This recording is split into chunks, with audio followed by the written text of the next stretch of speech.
Is this a great game or what? With the Hall of Famer Tim Kurkjian. I'm his son, Jeff Kurkjian. And as you can tell from the title of this podcast, we're interviewing two congressmen who are a part of the Democrat and Republican teams for the Congressional Baseball Game, a storied tradition in our country. But I want to make sure that everybody knows we don't talk politics. We talk baseball here. So we hope you enjoy this interview right after some ads.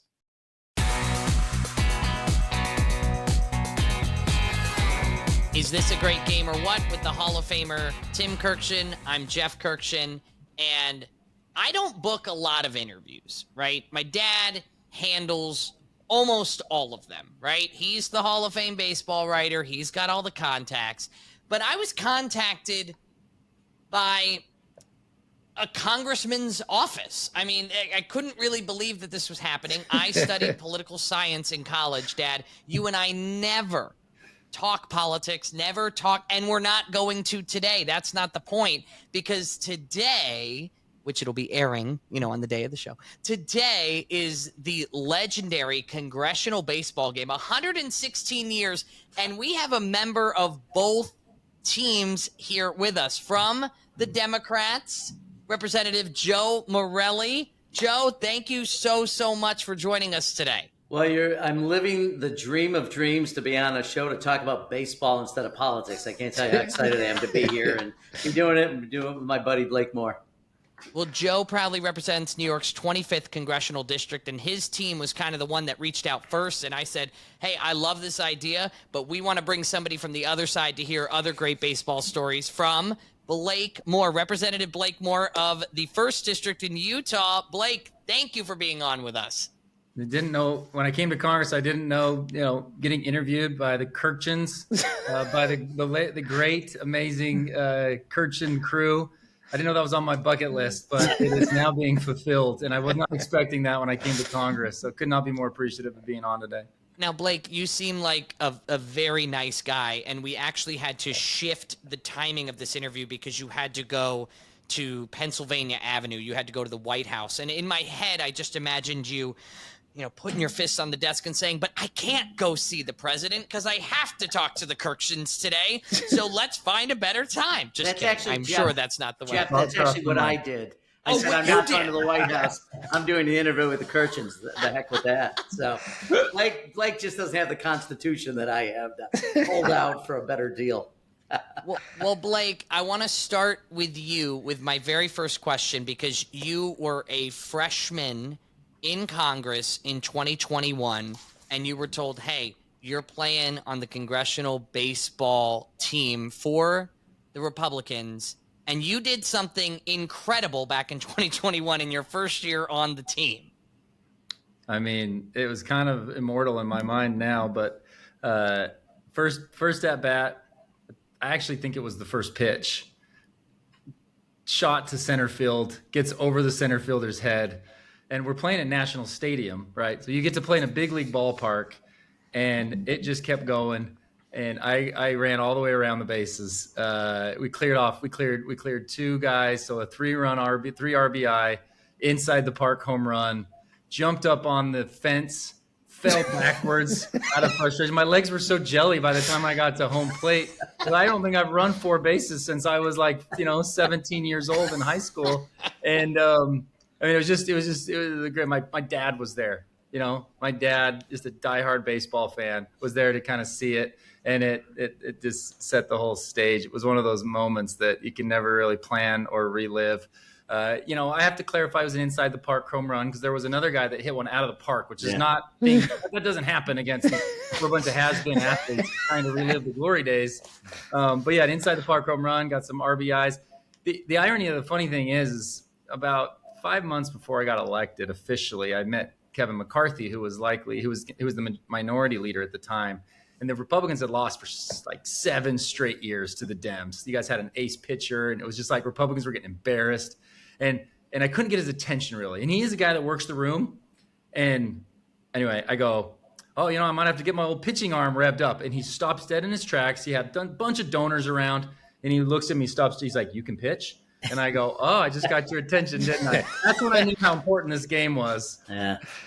Oh, God. Joe, you have been involved in this game for quite some time. Is Blake's representation of, yes, you guys have very serious jobs. You serve your people. You serve the United States Congress. But this is also a great way of getting that competitive edge. Is it as serious as Blake is making it out to be? Well, it's serious in this sense. I mean, obviously, we're out there to have fun, and we raise a lot of money for charities, and it's great to build camaraderie. But look, no one wants to walk on a ball field, and not perform well. So I think, yeah, it's serious when you're out there. I have had the privilege of being. I've caught a lot, but not in the game, in practice, and I've coached bases. I think I hit once, pinch hit, and was so worried about my hamstrings, I sort of strolled down the first baseline. So I've been an observer. I'm now one of the team owners, which means you occasionally buy pizza or donuts for the team. But it is great. It's just an amazing thing. I mean, first of all, it's all the things you love. I mean, you run onto a major league field, as Blake said, we play out in Nationals Park. It is pristine. You just think, I used to say to friends, when I was a kid, I wanted to play Major League Baseball. And who knew that the way to get on a Major League ball field would be to run for and get elected to Congress? Doesn't seem right, but there you go. And it's such a blast. The one thing, and I don't know if Blake's feeling like this, I know when I was at the plate, and I got a picture here of me grounding out to the shortstop. But, as much as there's 25,000 people in the stands, it's a big deal. You're playing in a major league ballpark.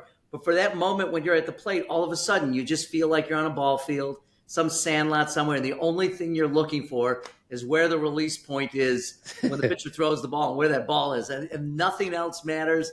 But it is, I don't know, it's just amazing. It's a great tradition.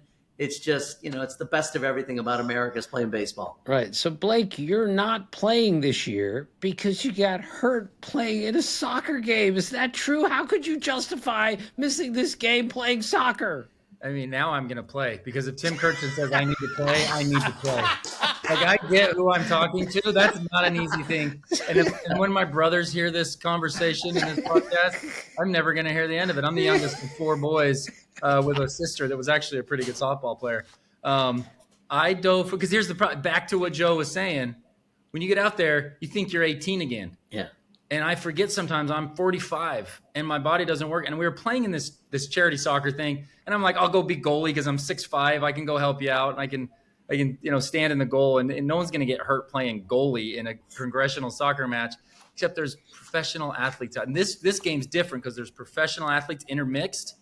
In the baseball game, it's just current lawmakers. You have to be in Congress right now, House or Senate, but there's no like former members or other pros interspersed. We have actual DC United professional soccer players. I think I'm going to dive and stop a goal. Like, that's how crazy you get when you're out there trying to compete again. And I popped my shoulder out of socket. Oh. And luckily there was a Marine on my team, Marine medic, who popped it back in, and then everything's going to be okay. But I'm going to sit this one out. I'm the center fielder usually. And this is going to be hard to watch from the sidelines.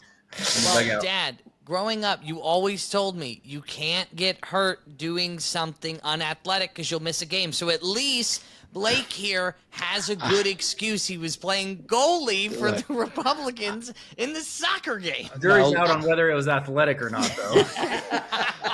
Look, Jeff's sister, my daughter, Kelly, was a great high school basketball player and soccer player, so I love every second of it, Blake. I was just poking fun at you.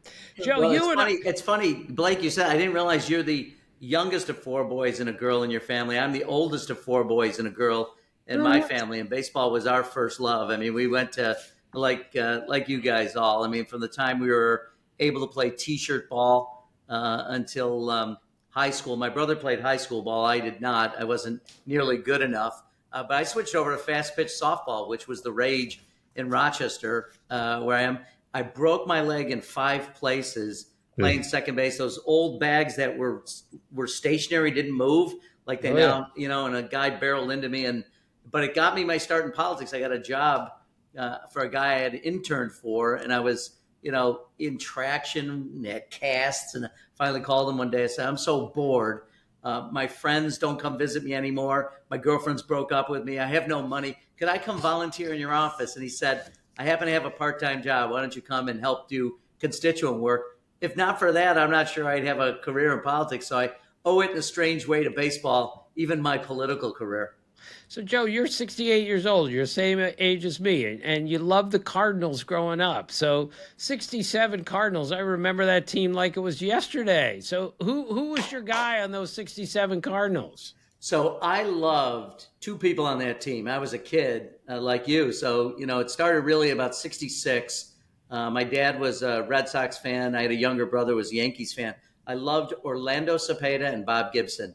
And of course, the following year, we won 67, the impossible dream year, against my dad's Red Sox. Carl Yastrzemski had that great year, and there was a great pennant finish. There was like 4 teams down to the final weeks. I think it was the White Sox. It was the Red Sox. I'm trying to remember who else was in it.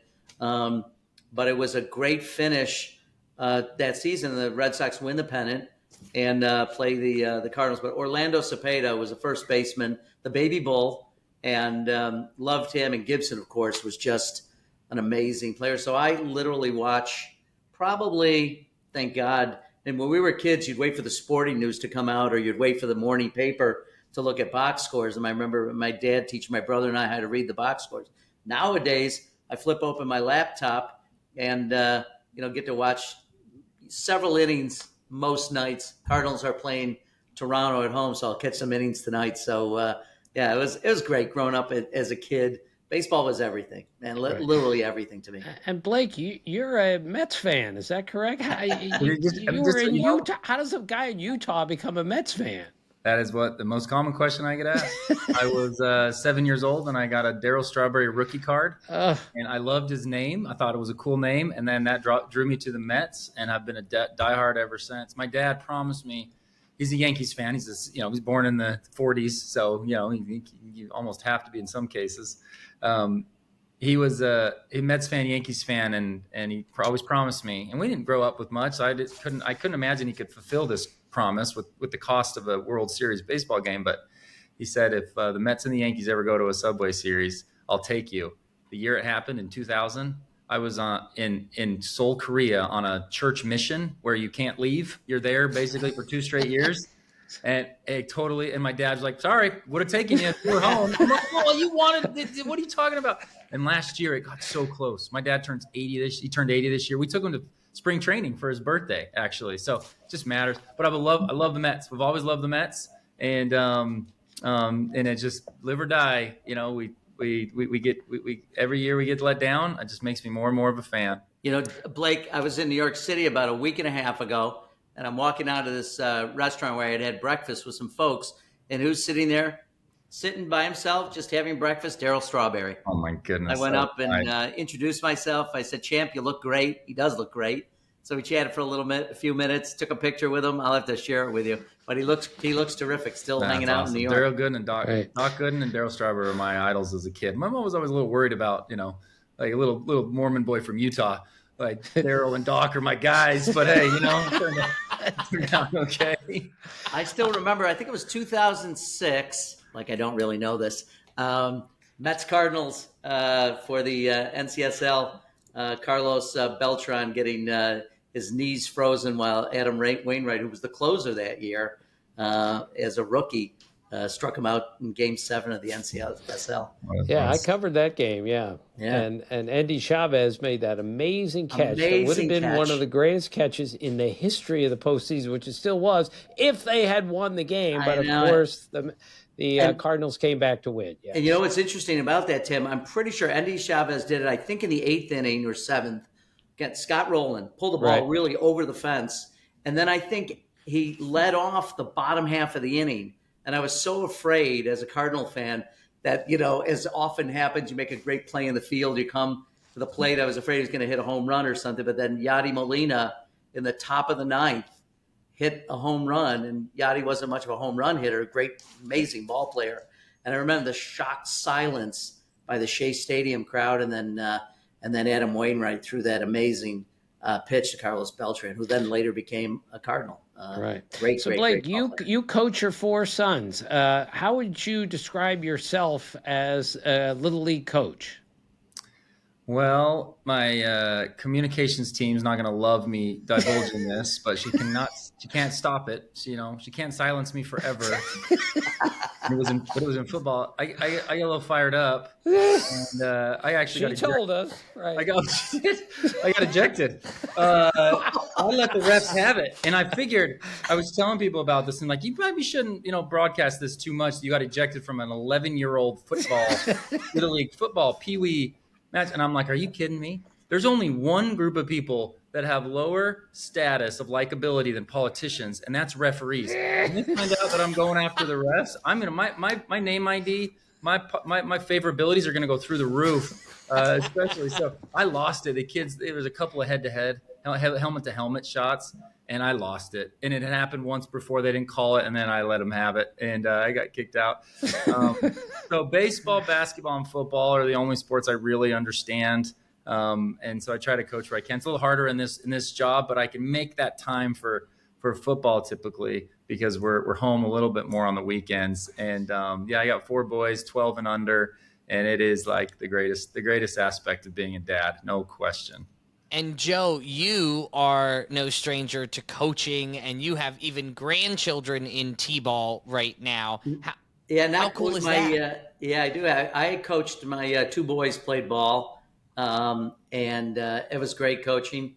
Loved it. And now I have grandkids who are starting to get, although my grandson, who's going to be 10, he likes skateboarding. He likes hockey. He's not quite as committed to baseball as I was at that age, but it's great watching these kids play. I had my 2-year-old grandson out the other day throwing the wiffle ball to him. He's not quite sure about standing to the side. He wants to sort of start like this with it. So trying to get him to at least understand how it worked. But, we'll get there. My 9-year-old, real quick, my 9-year-old's on an all-star team right now. They just finished their season. And one of the neatest things is, like, he was a dynamite hitter last year. And he's had some of the yips this year. He's been striking out a little bit more than we didn't know what to do. I got my brother who's got a batting cage in his backyard.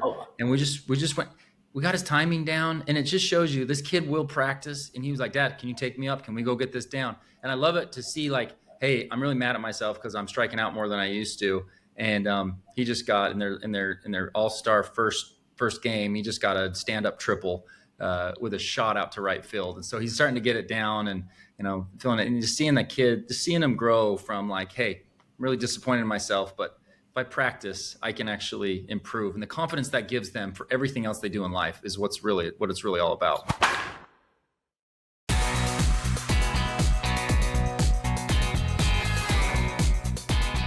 Like, you were a great high school football player, basketball player, and baseball player. Which one of the 3 to you is the hardest sport to play? Yeah, and again, as I get older, the better I was. The better the scores get.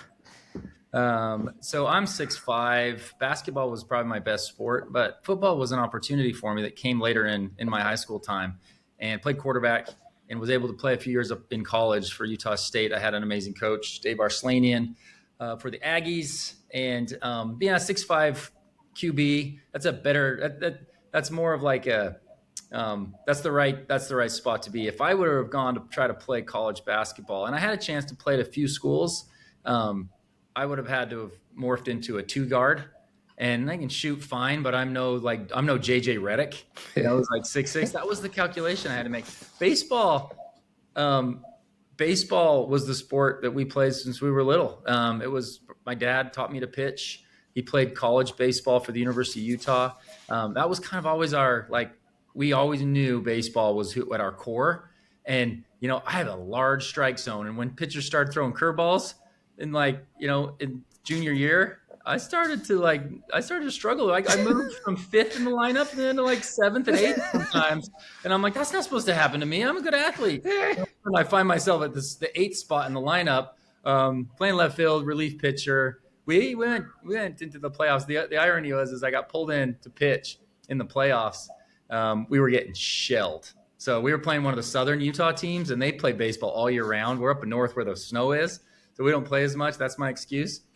I still believe if I do the math right, I have an infinity ERA because they pulled me in. I had a couple of home runs jacked on me. They scored about 4 runs, And then my coach pulled me and put me back in left field, and I never got an out. And so I think my clock is still running on an ERA score. Yeah, that's an infinity ERA. There's no doubt. Blake, in high school at 6'5", how many of your linemen were you taller than? Oh, I was taller than all of them. So it was easy to see over the line, and that's always a problem with QB. So that's one issue I didn't have. I still had plenty of other issues. I wasn't the fastest guy on the team, that's for sure. We ran the option too, and my coach goes, Blake, we have like a 280-pound Polynesian fullback right up the middle. Huge, fast, strong guy, and a 6 foot, like a 5'8", shorter little tailback that was lightning fast. He's like, you either hand it off or you pitch it. We don't need you running the ball, but you're going to be a good job at reading which one to do. So it was made very clear to me that they didn't want me running it too much because I wasn't the fastest on the team, but I was tall. Right. Joe, I covered the Orioles in the 80s for the Baltimore Sun, so I would make a yearly trip to Rochester in order to see the parent team, the Orioles, play the Red Wings. We sat in the press box, ate 1,000 wings. I thoroughly enjoyed my time in Rochester. First off, how great are the wings in Rochester? Well, they're fabulous. My friends to the west in Buffalo probably would claim them, but we're pretty good. And like the Rochester Red Wings, I mean, they were Cardinal parent club until about 1957, and then they were in real danger of leaving and folding. And there was a gentleman by the name of Maury Silver, whose family is still, his daughter Naomi is still the CEO of Rochester Community Baseball. And I think the Rochester Red Wings, who then went to Baltimore, to your point for Tim, for many, many years, did a few years with the Twins, and now are the Nationals AAA club. And one of my finest moments when I was member of the state legislature was getting appropriated half the money for the field that they play in now, which we built now. It's probably 30 years ago. But it is a great franchise. They've done such a great job over the years. So I'm glad you were in town. I'm glad we treated you well. And I'll tell you what, we'd be delighted to host you and Jeff. We'd even like Blake Moore come visit us and up in Rochester. He can't wear a Mets hat, but I'll give him and I won't make him wear a Cardinal hat, but we will wear Red Wing hats. But it's a great baseball town. I think the longest continuously standing AAA franchise, I think, in American history. So we're really proud of the Rochester. They're great organization. Right, Blake. If this upstate New York trip happens, Blake, you can wear your Mets hat because I went to Syracuse University, Joe. There you go. And I went to many a Syracuse Mets games. I love it. And so we could go there.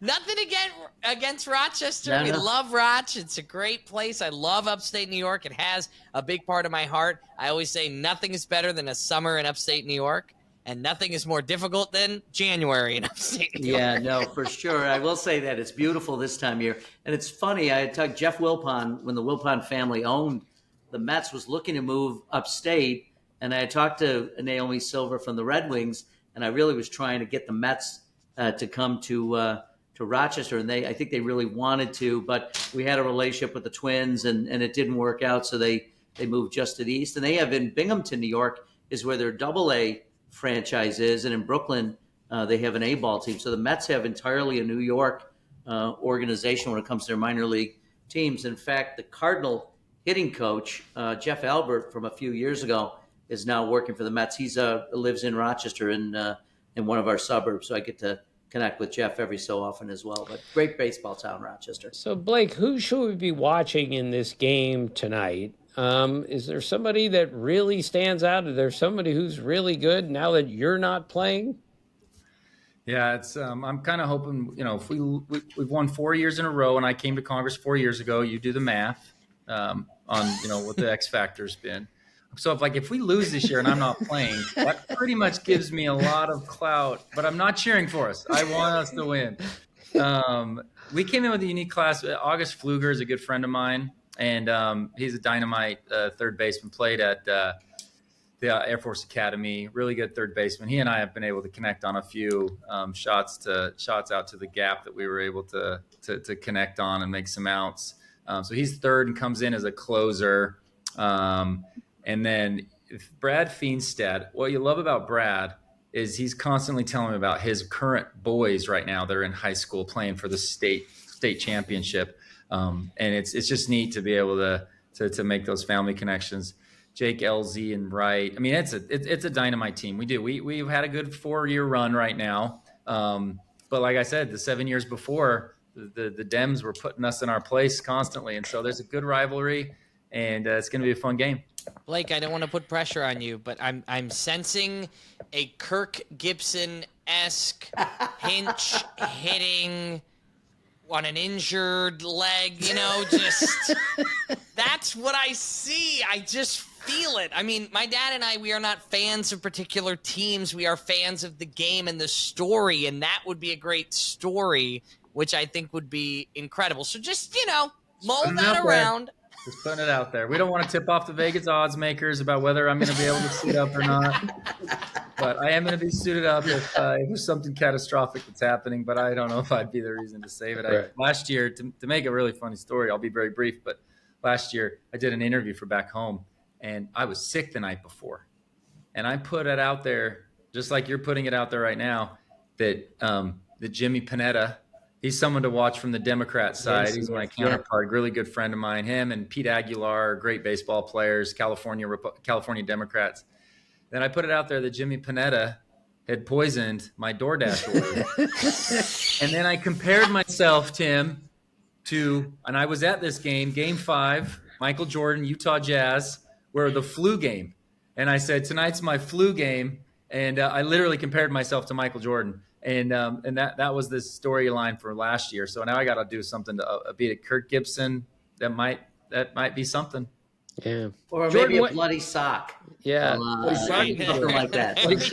My shoulder's bleeding from a dislocation. Something like that. Yeah. So Joe, you got a really important job. You guys are governing things and everything else. But do you and others just talk about baseball once in a while? Do you just drop your head in somebody's office and say, "Did you see the Cardinal game last night?" Oh, yeah. Oh, all the time. And talk baseball, football, basketball. I mean, there are sometimes long hours on the floor. We're waiting for votes, or people are just hanging around, or in committee meetings that sometimes can go on a long time. So, yeah, sports is one of those great things that brings people together. In fact, I often like to chat with Roger Williams, who's the manager of the Republicans, and I'll ask a lot of questions. He knew Stan Musial, played in the big leagues for the Atlanta Braves, has tons of baseball stories. So I'll stop him on the floor occasionally. He's always got some great joke or some great story to talk about. It's just one of those things. Where else, Joe? Where else do you have a group of people from every state in the country? Well, so right now, these people are doing watch parties. Rep Bice and Rep Houchin are from Indiana and Oklahoma City. I mean, they're doing watch parties to watch their teams play. Yeah. And where else do you have that in an office setting where you have somebody from every sports town across the country covered, and they all get pretty excited about when their team gets it. Unfortunately, Utah Jazz haven't had much of a chance this year, so hopefully we get back up on the train. Well, I'm a Celtics fan. I'm a guy who lives in New York and sadly follows no New York teams. Although I'm in Bills territory, and it's hard not to be a Bills fan when you're in Rochester. So we're hopeful for them. But yeah, it's great. I mean, it's just, look, I mean, many of us, most of us grew up on a ball field. I always say my dad, who was our coach, and a ball field near my house is named for him. But every real lesson I ever learned growing up about, not just about the sport, but just about how to conduct yourself and how to sportsmanship and how to play by the rules. All that I learned on a baseball field, and oftentimes just by watching people and seeing the guys that really stood out, who knew how to do this honorably and also had great amnesia. So, you lost yesterday, you get back up today and you do it all over again. And I think in politics, it'd be good to have a little less resentment, a little more amnesia, and just go out and play and, do the best you can for the people that you represent. It's great life lessons taught on a baseball field. Absolutely. Well, let me just say, gentlemen, I mean, you put it great, Joe. This, and I don't want to be overdramatic when I state this, and this is the only politics that will be discussed. In a world where in the last 10 years it's been so contentious, 12 years, 20 years, my whole life, I'm 31, right?